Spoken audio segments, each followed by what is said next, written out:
Happy Happy birthday birthday to to you. you. Happy Happy birthday to birthday. you. Happy Happy birthday, birthday dear to City Rosa. you. Happy Happy birthday birthday. to Have many, you. many more birthdays like this. Bye.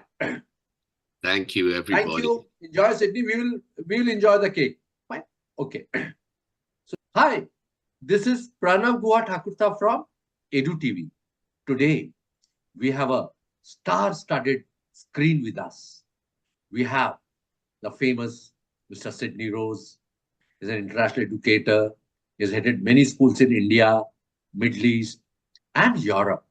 Currently, he's taking care of school in England, Sweden, and Spain. And we have Miss Ramachandra, the famous Miss Anupama Ramachandra, principal, Delhi Public School, Electronic City, Bangalore. She's a Fulbright scholar, and she has taught in the US also. So we have got people with us who have got international teaching experiences also. And we have the very famous Fauji captain, Dr. Dinisha Bhardwaj Singh. She headed many schools in India, and she also headed the Global Indian International School at Kuala Lumpur, Malaysia. And now she is heading the famous Delhi Public School, Ghaziabad. The school has given CBSE toppers also. And we have a very important person from the higher education, Dr. Latika. Dr. Latika, I think she had been helping EDU TV from a long time. And she's an expert from the higher education industry. And over, Dr. Latika, welcome. Thank you. We have a very young girl out here called Jyoti Pathak.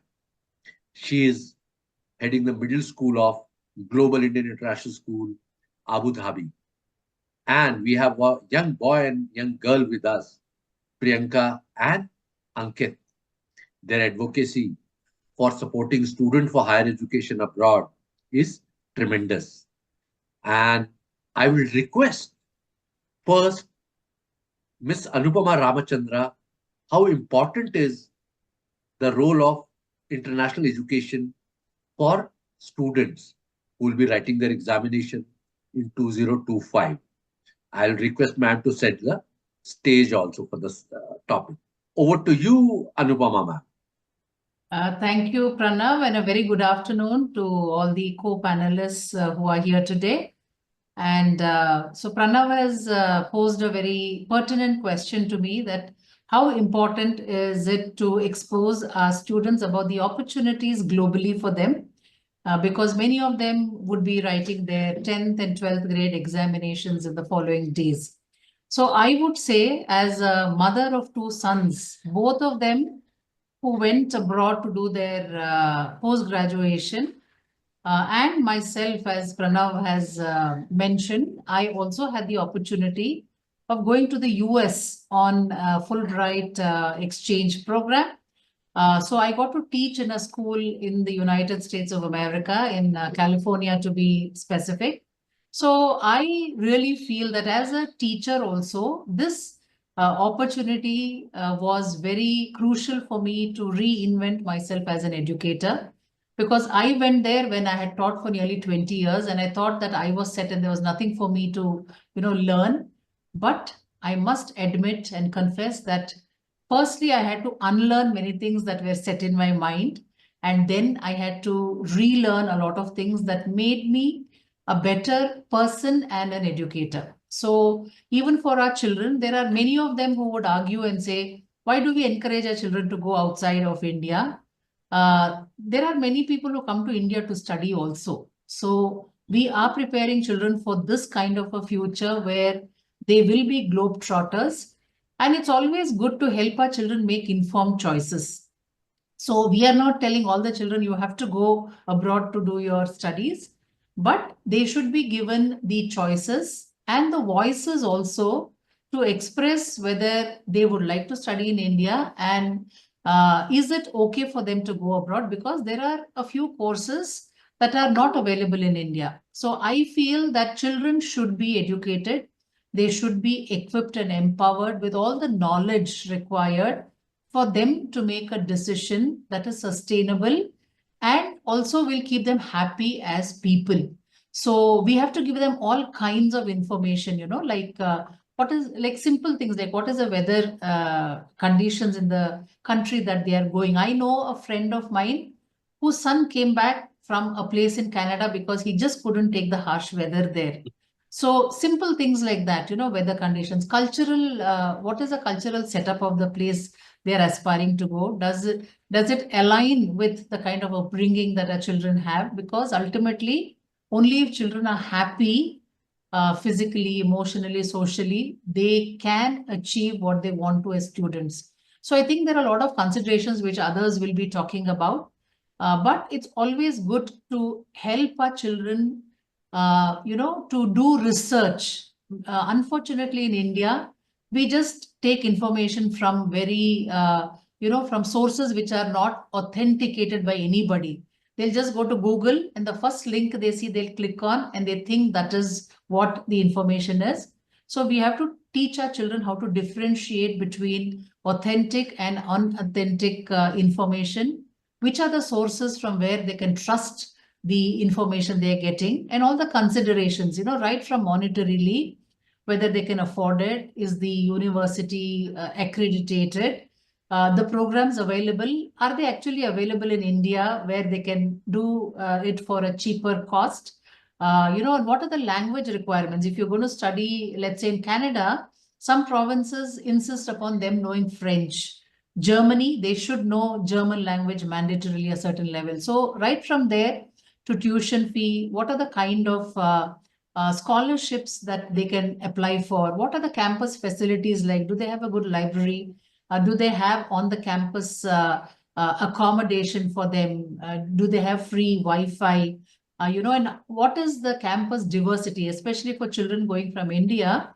I think they have to check whether the university promotes and encourages diversity amongst their student group, because it is so important, especially, I'm sure you all agree with the kind of friction that's happening in many parts of the world. They have to see that, do they have opportunities to specialize and do research, networking opportunities, alumni. I'm very, very particular about that. They have to check out whether the alumni, where are they placed, and what is their review of the university life. So I think to sum it all up, Pranav, it is good for us to encourage our children to go overseas, because the world is becoming borderless. So if they are provided with all the information about the travel requirements, the visa process, what is the health insurance like, and are we protecting them from a cultural shock, and safety Very right. measures also.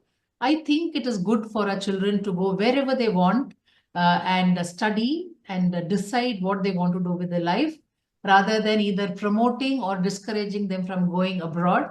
I think it is good for all of us to have these conversations at school, so that children, like we say, become global citizens. Thank you all for your patient hearing. Thank you so much, Anupama. I think you have given experienced examples as a mother of two sons who are studying and now they are working abroad. Now I request Captain Dr. Dinisha Bhardwaj Singh, as you have, ma'am, taught, mentored students in Malaysia as well as in India, and handed over to them higher education sector to experts like Dr. Latika. What is your advice, ma'am, on the subject? Over to you, Captain. Thank you so much, Mr. Pranav, and very good afternoon to everyone once again. Well, when we talk about students studying in any country or taking experience from different countries, and then talking about, if I can put it in words, transition from school education to university, all these things are interconnected in a way. When students are, whatever stream they are learning in school, they are getting educated, and they are getting equipped to select the stream or the direction further which they want to take forward in further in the form of further education, and probably for their career tomorrow. I would pick up where Dr. Anupma left, and she brought in various points where children take kind of a value addition in learning in the form of academic and non-academic pursuits. And then they take the entire outcome as persona building, which becomes a platform for them when they move from school education to university education. Because when you are in school, we call it holistic development. When you are in university, you call it career development and progression. Because what happens, am I audible? Yes. Yeah, very much. Because in between I saw a symbol that that is not working. So fine, I'll just reconnect. From school education to university education, this transition has to go smooth. As Mr. Prana was making a mention that with the experience,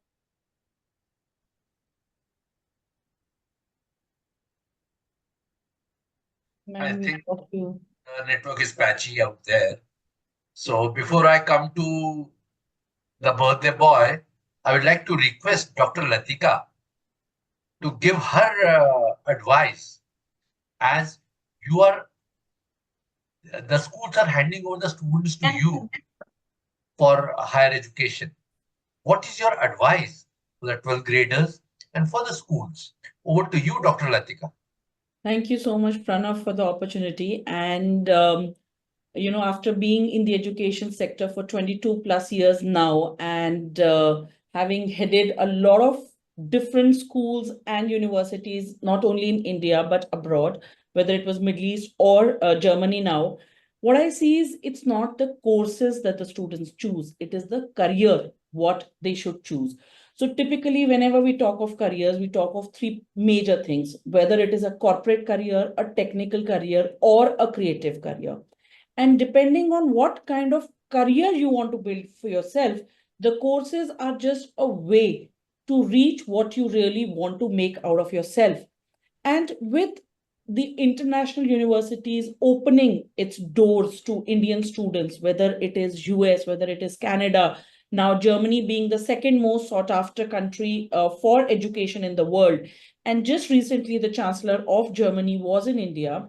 And along with our Prime Minister, Mr. Modi, he announced 90,000 skilled labor market for Indians. And Germany also is the third largest economy. It has just moved over Japan to become the third largest economy in the world.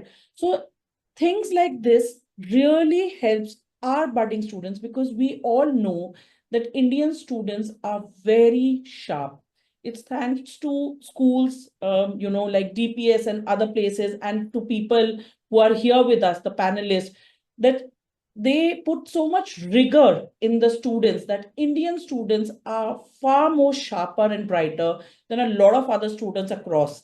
Because, and this I'm telling you from personal example of working with in the Middle East and other places, Indian students can really make their mark in the global education sector.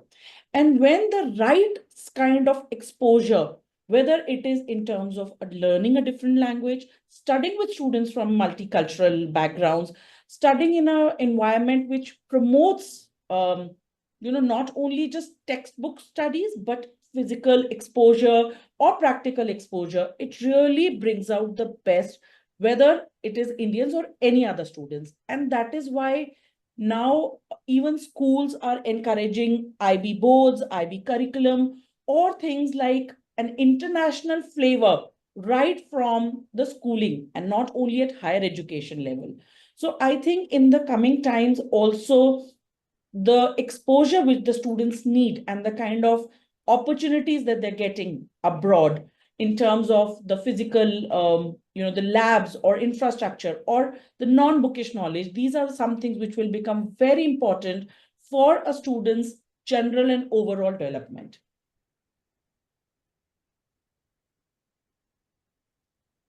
Great, great, great. I'm very happy to hear that there are so many huge manpower acquisition from Germany that will surely help our country to grow. Now, I will request Ms. Jyoti Pathak, who is heading the middle school at GIS, Abu Dhabi, UAE. She has taught and headed even Delhi Public School in India also. So I'll request, and she knows India pretty nicely. So I'll request Ms. Jyoti to give her advice for the students, school counselors, and schools. What all they should take care of before choosing a university abroad. Over to you, Jyoti ma'am. Thank you so much, Pranav. And I would like to make some correction because I've not headed DPS earlier. I was working in Bahrain and then I was in Dubai and I was working for different curriculum. So I've handled British curriculum as well as Indian curriculum. So when it comes to the preparation, as rightly said by Ms. Anupama, Dr. Denisha, as well as Dr. Litika, that it should not be just like bookish knowledge or somewhat like that. I feel all the stakeholders, when it comes to students, when it comes to parents, teachers, as well as the higher management, we all are responsible in the different phases in different manner. So when it comes to the approval of some exams, like right now we are conducting ASIT, which is an international benchmark assessment for Asian schools in UAE, or IBT. We have CAT4 also for some schools. So it starts right from here, like right from grade 3 to 9th, we have such assessments. And apart from that, having the right kind of exposure to the students, like calling the people who are actually expert in their fields and who can actually give us the broader perspective of going in different fields. Like as it is very rightly mentioned by Dr. Latika that, there are three major things where students go: technical, and when you talk about engineering and all those stuff. So we have to have actually the people who are experts of those areas and who have not only found their success there, but how they have overcome the challenges over the period of time, because that's very important, because it should not look so much shine and brighty at the top that, oh, if I choose engineering, if I get through IIT, I'll be on the top. Because right now, if you have seen, there was a news that even from IIT Delhi, the package of the students was not up to the mark. The kind of pressure we gave on the students, the kind of schools we are sending our students to. There are schools who are running programs for IIT and NEET separately, right from grade 8. Most of the schools in Delhi, they're doing that. But at the same time, if the child is not confident that even if I do this, I will be the successful person, then there is no point. So not only choosing the career, I would suggest our education system, which is growing nowadays a lot, especially with the introduction of NEP, a lot of skill subjects and vocational education should be appreciated, and schools should have those kind of resources, because at times we see that children are interested in having those courses and choosing those courses, but at the same time there are a lot of resource constraint which we have. So management should make sure that we have such resources. Apart from that, the counselors which we have, they should be we have a connectivity worldwide.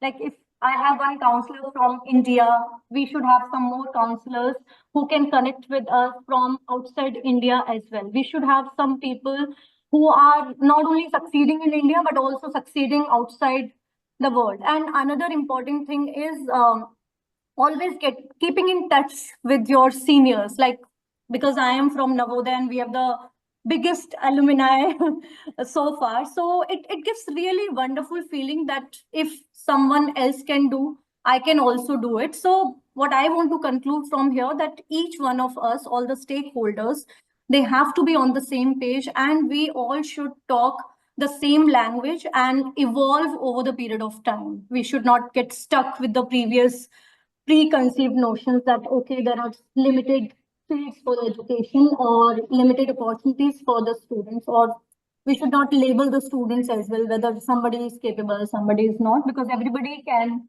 do one or the other thing. They are smart enough. That's the kind of world we live in. That's it from my side.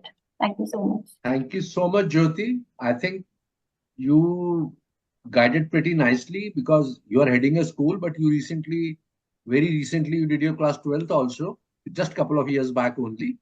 So you can relate to the things better. So I will request, I think the network was a bit patchy. So I will request Captain Dr. Dinisha to complete her view, and then we can hand over the stage to the birthday boy. Over to you, Captain. Thank you so much. What I was trying to close was that one is school education, which we always try to say that school education is to be holistic education. And then we talk about the higher education, where the student develops acumen for some subject, and depending upon the likes, career choices, or choice of country where the students want to select. Now, there are 2-3 things which one need to understand as educationist. And these 2-3 things are, number one, academic smooth transition. Because whatever subject a child is learning, whether in India or in any country, what are the continual requirements as base for that subject to take on by the student to be used and excel when the child is studying abroad? That is academic part. Second is there is something called sustainability. Dr. Anupma also mentioned, and that sustainability I would not count. Of course, academic sustainability is important, and that has to go without saying. But second part is social sustainability. As she also made a mention, somebody left Canada because of the child couldn't bear the weather. So social sustainability would count for emotional stability, would also count for having well analyzed and well developed adversary quotient, which is very important, and somewhere where it is at the whims and fancies of the schools how we are developing and how much we are developing. And then yes, the career variation according to the subject choices or the curricula which we are studying. Like I had been handling IGCSE and CBSE and IB in Malaysia, and handling IB and CBSE here. And at some point of time, we even in Malaysia felt that limitation that a particular university did not accept CBSE grades. So one thing which comes to question was that, and which comes to question now also, and we faced that time, is that on one side, what Asia analyzes CBSE as a most robust board, and on another side, the grades have not been analyzed. So there has to be some forum, a universal forum, where we can understand that this grade is equivalent to this, and this is my QR, and that's how my child is fulfilling. Because on one side, when we are saying that Indian students are very intelligent, they have the adaptability to fit in everywhere, when the entry is closed, how the adaptability will be proved? And that is the practical aspect which I have faced there in Malaysia, and somewhere in India also I face. So there has to be some parallel understanding, which interpretation, which can give the proper interpretation to wherever the child applies. And the last thing I would like to say here for the smooth transition is that as yet, I have friends from higher education over here. As yet, I have participated in many webinar seminars on schools' responsibility for transition to higher education. I haven't seen it other way around. that higher education people get together and they churn what they are facing as a gap when children are joining from schools to higher education, which can be discussed with the school educationists, so that a bridge can be created where the transition can be smooth enough for those students, which will help everybody. And when we talk about higher education or education abroad, it is not only for Indian students to get global value addition. It is globe also to get value addition from India, which will be a great support from the system. Because what we inherit, probably the globe doesn't know. Probably they just think India is, still we are always a learners. That's the best educationist quality, to be a learner throughout life. So similarly, what we have to give it to the world is an opportunity for our students to go for further studies to different countries, even higher studies or school education, so that the balance on the globe also can be struck. Thank you. Very nicely summed up, ma'am. I think India has got a lot of things to offer the world, and we have also given to the world in the past also, including zero. Now, I request Mr. Sidney Rose. He has been on the other side of the fence also, and he has taught and headed schools in India also. Sir, you have been witnessing, seeing Indians coming to Europe and other continents, US, Australia, New Zealand, to study and work, and you are very familiar with the Indian education system, either the Ivy Board schools or CBSE schools. So I would like to request you, your advice, and sum up this whatever our speakers have said. Over to you, Sydney. Thank you very much, and happy Diwali to everybody. As you can see, I'm a little bit older than most of you that are sitting here, and I've been listening to your very wise and wonderful words today. As Pranav have said, I've worked in many countries, including India, and have seen what is happening. What I have seen is from the parents and from the students also is a huge interest in international education. Of course, we're living in a global world now, and increasingly so. So students need to be aware of what is happening globally, and I think the demand for international education is huge. I have seen that in India. I think what is very important is that students are prepared for some kind of international education. I think that is the key to everything from the beginning. And we have seen international schools growing increasingly. I've been working in international education for over 30 years, particularly with Cambridge and with IB. What I have seen is that universities particularly are looking for examinations that are internationally accredited, be them from Cambridge, be from IB, be them from Pearson, as Dr. Singh mentioned, or many universities are not really understanding what examinations are from other countries, from CBSE, even from America, when students are coming to study in UK, or they're studying in US or Australia or Canada. I think that their examinations need to be internationally accredited from the beginning. I think that's why parents are very interested in sending their children to Cambridge or IB schools. I think the key to it all is in preparation for universities abroad. I think, obviously, if a student is moving from India to another country, there are huge cultural differences that have to be bridged, and students need to be prepared for that. We have been talking today about how we can prepare students and how schools need to be aware of what it is like to go and study abroad and in other countries. And I think that enough work isn't being done in that field.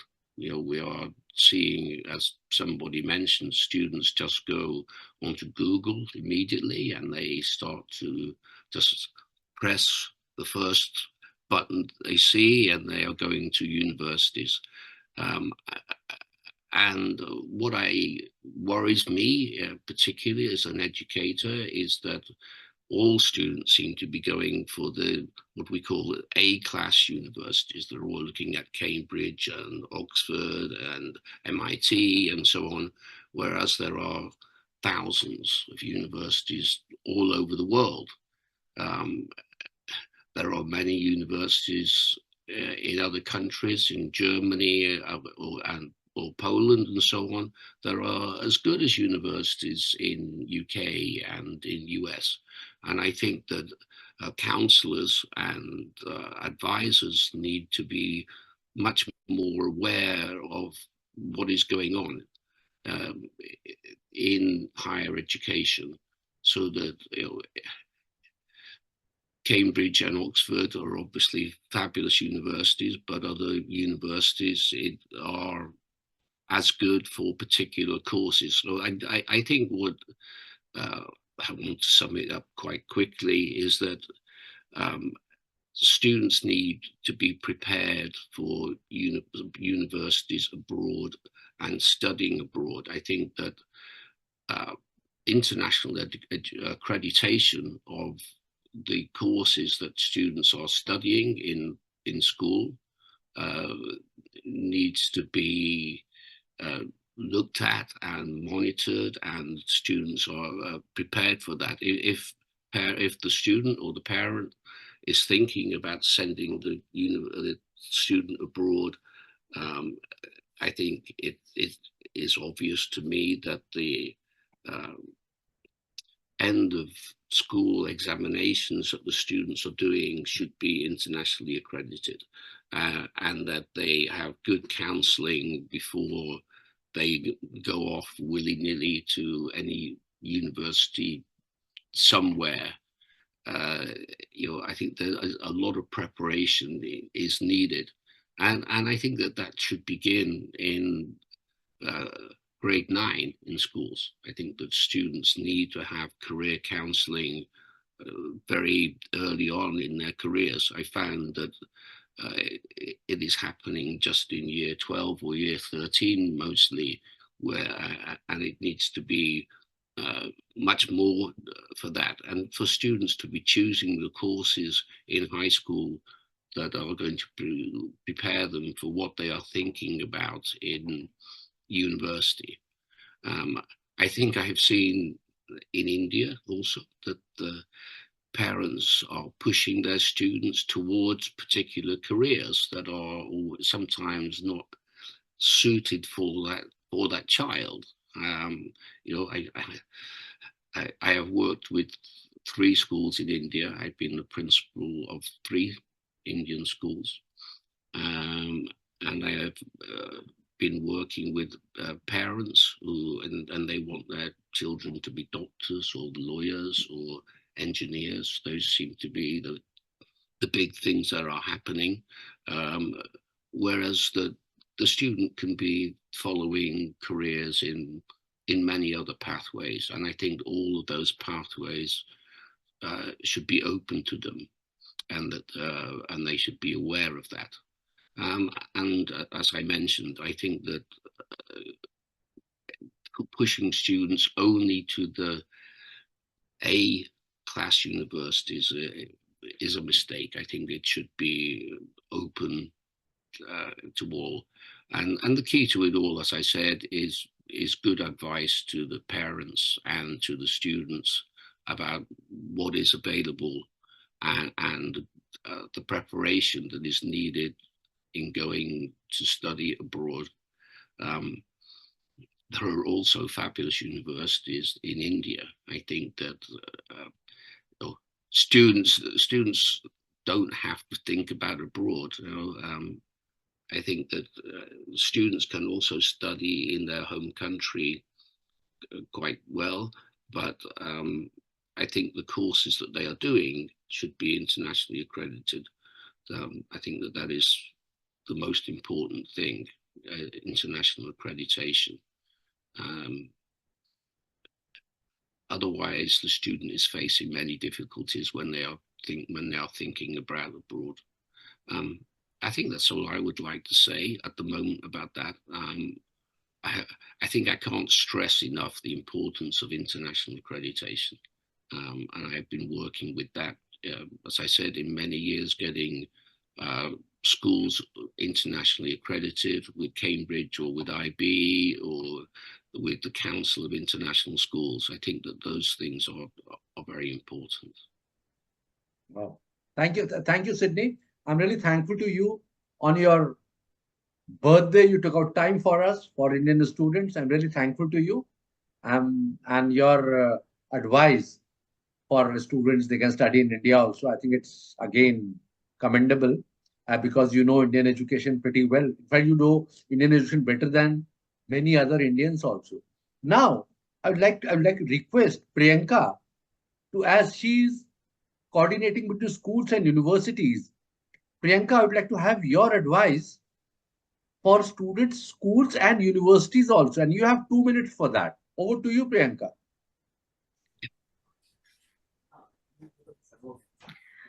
Thank you so much, sir. So yes, we have been, connecting the schools and colleges since few years now, and like my only advice would be for the counselors who will be counseling the students that you can, give proper information regarding the universities, the colleges, the requirements, the eligibility criteria that students can prepare beforehand, because usually it takes like 1.5 years to prepare everything in advance so that there's no delay in any kind of process. So my request is that students should be guided or counseled beforehand so that there's no delay and they can choose from variety of you can say colleges, variety of courses that they need, and career counseling is definitely one of the main things that needs to be keep in mind, because we should not pressure the students into choosing only the trending courses right now. Students should choose courses according to their passion and their likability. So based on that, if they choose the course, maybe they'll be happy with their entire choice of career. And for us, like, we are always there to guide students and help them with all the requirements which are required for getting them into the best colleges and universities in Germany, as well as like we have other countries as well where we can guide students. So I wish them all the best, and definitely they can contact us for anything in future. Thank you, Priyanka. And now I'll request for one-liner for students passing out in 2025. And I'll start from Anupama. Over to you, Anupama. One-liner from you for the class of 2025.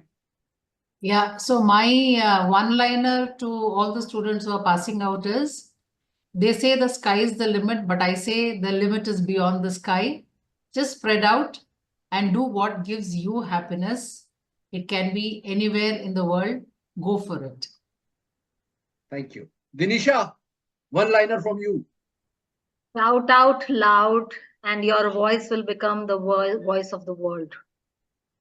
Wow. Jyoti. So as I always say, that you always have the main character, energy and vibe. So no one can beat you. Great. Latika. My advice always is that think out of the box, but always know there is no box. So just imagine that thinking out of that imaginary box is what the students really need to do. There are so many unconventional careers, courses, choices, that actually what ma'am said, sky is not the limit. And it's not the country, it's not nothing else. It's about what gives you the satisfaction of doing what you really want to do. Thank you. Dr. Latika, there's a learning from you. For me, from you, that is, there is no box at all. Thank you so much. Sydney, the birthday boy's advice to the class of 2025. My advice is, for students is, as somebody has already said, the sky is the limit, and you should do what you want to do, and not be pushed into something that you don't want to do. The thing to be is to be prepared. I think that is what I have seen with students, that they are not sufficiently prepared often, and are doing things that they don't want to do and don't like to do, and therefore don't do it very well. I think that they should think more broadly than they are doing.